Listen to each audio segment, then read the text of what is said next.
이학영 전문위원과 함께하는 딱이고 시간입니다. 어서 오십시오. 네, 안녕하세요. 오늘은 어떤 이야기 해볼까요? 오늘은 좀 월요일 아침이지만 약간은 좀 무거운 얘기 할 수밖에 없겠는데 이제 6월도 밝아왔으니까 이제 전체적인 시장을 큰 틀에서 차지하기 위해 생각하기 위해선 한국 경제 위치를 한번 살펴보는 시간 갖도록 하겠습니다. 좀 무거운 얘기가 될 것 같아요. 네. 왜냐하면 기쁜 소식들이 계속 좋은 전망들이 나오다 보면 네. 이거는 우리가 웃으면서 이야기할 수 있겠지만 요즘에는 분위기가 정반대잖아요. 네, 맞습니다. KDI가 지난주에 우리나라 경제 성장률을 연간 2.9%로 약간 하향하는 움직임을 보였는데요. 네. 실제로 뭐 하향이다 아니다는 얘기겠지만 실제로 뭐 이 자료인데요. 이번에 추경의 성장 기여도가 0.1%포인트거든요. 그러니까 0.1% 빼면 2.81%잖아요. 예. 그러니까 실제로 보면 낮춰지는 건데 추경이 없었으면 우리가 경제 성장률이 전망치를 낮출 수밖에 없었다라는 정도 일단 이해하시면 되겠습니다. 예. KDI는 이제 국책연구소라고 네네. 우리가 생각하는데 그러면 정부에서 시각은 어떨까? 정부에서는 원래 좀 자신감을 그래도 드러내잖아요. 끝까지. 네, 맞습니다. 어떻습니까? 근데 이런 건 있죠. 정부에서 하는 거는 어느 나라는 조금 더 긍정적으로 얘기하는 것이 상례입니다. 왜냐하면 그렇죠. 그렇게 하면서 이제 다른 사람들도 열심히 국민들 더 열심히 하고 앞서 이제 정부 정책을 제시하는 것인데요. 예. 다만 이제 KDI도 딱 정부 이 사람들이 공무원은 아니죠. 공무원은 아니지만 실제로 한국개발연구원은 경제개발 5개년 계획 입안할 때부터 했고요. 예. 대한민국 정부가 설립하고 제가 알기엔 지금은 국무총리 산하에 있는 걸로 알고 있는데요. 예. 여하튼 지금은 이제 그 세종시에 있는 걸로 알고 있고요. 그래서 결국은 정부의 시각과 완전히 뭐 달리 가는 것은 아니다라는 네. 정도 일단 뉘앙스 정도로 이해하시면 되겠습니다. 그러면 그러니까 이제 전체적인 기조나 방향성 자체는 비슷하다라고 네. 우리가 봐야 될 것 같은데요. 그러면 모두의 생각이 이렇다면 실제 수치는 어떻게 나오고 있을까에 대한 궁금증이 드는데요. 한번 네. 팩트 체크도 해볼까요? 네, 맞습니다. 이 수치 오늘 보여드릴 거는 이거 제가 한 것이 아니라 KDI에서 엊그저께 발표한 그 숫자 자체다라고 일단 이해하셔야 되고요. 국내 총생산, 총소비, 총고정투자, 총수출, 소비자 물가, 실업률 등등등 나와 있는데 실제로 보면 2018년치고 오른쪽 빨간 게 2019년치인데요. 2019년치는 2018년보다 조금씩 아래로 떨어지죠. 예. 실제로 보면 고정투자 같은 경우 0.4%로 오히려 좀 감소세 보이는 거 네. 되겠고요. GDP도 어찌되었건 올해보다 내년에 좀 낮아지는 것 같고요. 저 밑에 이제 실업률 정도 나오고 있는데요. 실제로 보면 특히 민간 소비 같은 것도 줄어들고 이런 거 민간 소비가 줄어든다는 거는 결국은 저도 줄고 우리 시청자분도 줄고 다들 줄어든다. 예. 그러니까 올해만큼 늘어나지 않는다는 거죠. 마이너스라는 것이 아니라 다만 이제 고정 투자가 같은 것은 마이너스까지 가니까 이게 딱 보면 숫자가 좋다 나쁘다 느낌으로 벌써 안 좋죠. 예. 네. 근데 사실 솔직히 말해서 네. 총소비, 고정투자, 총수출은 뭐 수치가 이렇다고 발표하니까 우리가 아는 거지 체감하기는 힘든 네네, 지표거든요. 네. 그런데 네네. 저는 실업률 보니까 네. 지금 3년째 그러니까 2019년까지 똑같은 거잖아요. 네. 근데 체감하는 거랑은 좀 달라 보여서요. 그러니까 이게 좀 어려운 거죠. 이게 보면 실업률이라는 것 자체가 결국은 정부에서 발표하는 거가 워낙 그 어떤 정확한 기준을 갖고 가는 거지만 예. 여기에 보면 얼마를 버는지 네. 정말 얼마만큼 의지가 있는 사람들인지에 대해서 계산이 많이 다른 건 사실이 되겠는데요. 예. 거기다가 이제 인구 구조의 변화라든가요, 산업 구조가 조정이 겹치면서 취업자 수 자체는 어찌 보면 크게 좀 줄어들 수밖에 없는 거라는 얘기죠. 2017년에는 지금 얘기하는 거가 작년에 KDI 기준으로 보면 31만 명 정도가 늘어났는데요. 예. 올해랑 내년도에는 20만 명대 초중반으로 하는 것은 불가피하는 거죠. 그러니까 모르겠어요. 많은 분들 생각이 다를 텐데요. 그렇지 않아도 최근에 보면 핫 이슈가 최저임금 문제잖아요. 예. 올해 많이 올랐고 뭐 2020년까지인가요? 10,000원대를 가는 거 뭐 이런 것 때문에 크게 많이 아까만 주위에서도 자영업 하시는 분들 계시고 중소기업 하시는 분들 계시고 대기업에 다니시는 분도 많이 다 느끼실 텐데요. 다들 생각이 조금씩 다르거든요. 예. 근데 중요한 것은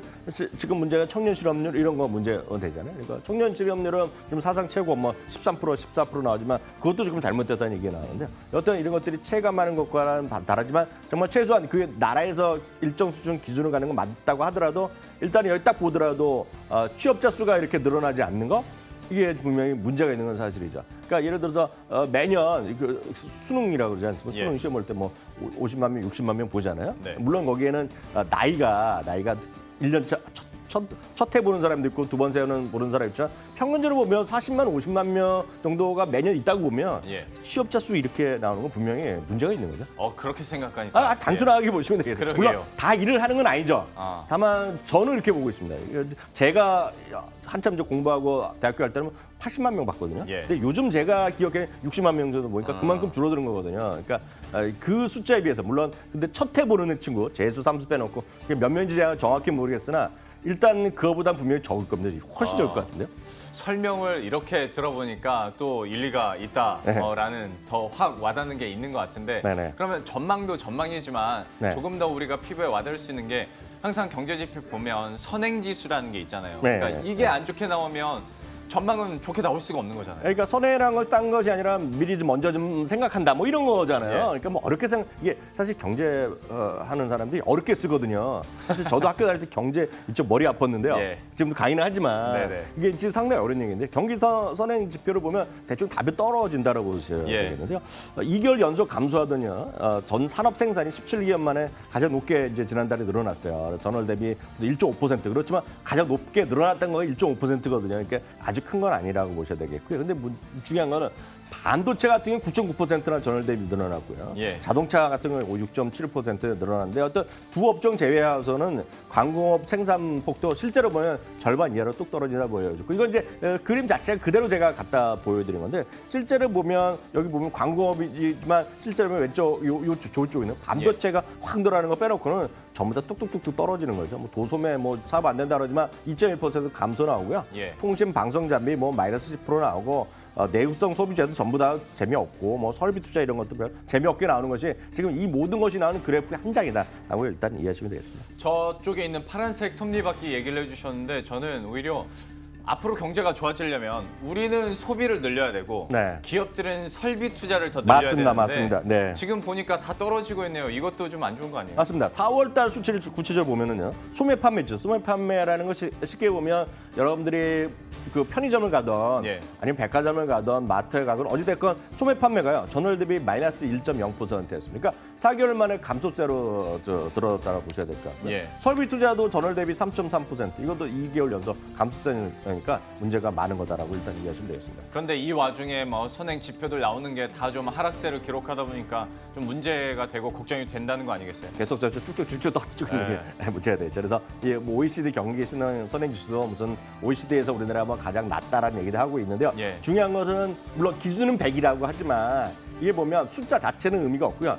위로 올라가는 트렌드냐 아래로 내려가는 트렌드냐인데 지금 보면 실제로 보면 3개월 연속 좀 내려가고 있다. 뭐 이 정도 일단 이해하셔야 되겠고요. 예. 특히 이제 작년 8월부터 4개월 연속 좀 마이너스 하다가 좀 줄어들다가 조금 회복하다가 다시 내려가고 있거든요.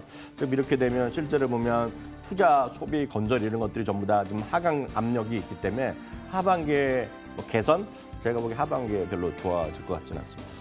그러면 이거 시장이랑 연관 지으려면 좀 이것도 힘들어질 것 같은데 경제가 좋아져야 어쨌거나 시장도 붐이 일어나는 건데 좀 네. 대응 전략은 그러면 어떻게 가져갑니까?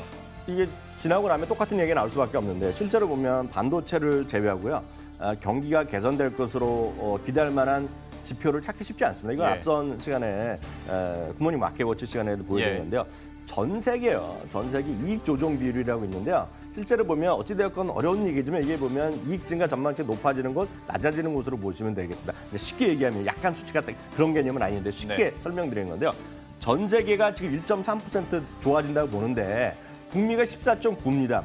여기 보면 아시아나 남미가 대부분 이머징 국가라고 우리가 얘기를 하고 있잖아요. 예. 이거 오른쪽에 여러분들 네, 보시는 거 이쪽이요. 이쪽이요. 이것이 보면 이머징 국가인데 요즘 뭐 이머징 국가에서 돈을 많이 빼잖아요. 이게 달기 먼저인지 계란인지 먼저인지 모르지만 이런 쪽에 이익 전망치가 하향되고 있는 거는 지금요. 예. 그러니까 이 부분을 정확히 이해하지 못하시면 전 주식 투자해서 그렇게 돈 벌 가능성은 솔직히 좀 쉽지 않다라고 보고 있고요.